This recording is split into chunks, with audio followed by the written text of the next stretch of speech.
আমি শোকাহত, আমরা সবাই জানেন। আমি কি বলবো আমি আসলে বলতে পারি না, তারপরেও আপনাদের কাছে আমি দুইটা কথা বলার জন্য উপস্থিত হয়েছি।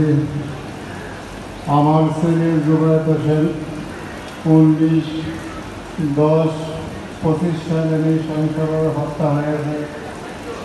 আমি আপনাদের আমার হত্যার পরে আপনার ছাত্রদল এবং সারা বাংলাদেশের ছাত্র যেইভাবে জেগে উঠছে, ছাত্র জনতা, তাদের কাছে আমি প্রথমে কৃতজ্ঞতা জানাচ্ছি যে আমার ছেলের জন্য আপনারা অক্লান্ত পরিশ্রম করিয়াছেন।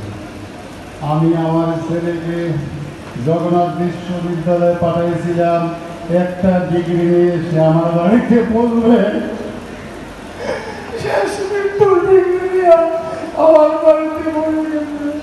একটা গান শুনেছি, ডিগ্রি বড় বাড়ি, উঠবে রাসের গাড়ি, চাইবে দেশের বাড়ি। আমার ছেলে দেশের বাড়িতে চলে গেছে। আমি এখানে উপস্থিত এই ভার্সিটি শিক্ষক শিক্ষিকা নবীন ব্যক্তির কাছে আমার একটাই দাবি, প্রকৃত খুনির বিচার চাই এবং সর্বোচ্চ বিচার চাই। আমি যে তার বিচার, আমার ছেলের বিচার দেখে যেতে পারি, আপনাদের কাছে আমার এই আবেদন থাকবে। আমি একটা বয়স্ক লোক, আমার 58 বছর বয়স হয়েছে। আমার দুইটা ছেলে যখন ঢাকাতে লেখাপড়া করছে, আমি আসলে অনেক মনে আশা ছিল আমার ছেলের একদিন ডিগ্রি নিয়ে বাড়িতে যাবে, আমার আনন্দ লাগবে।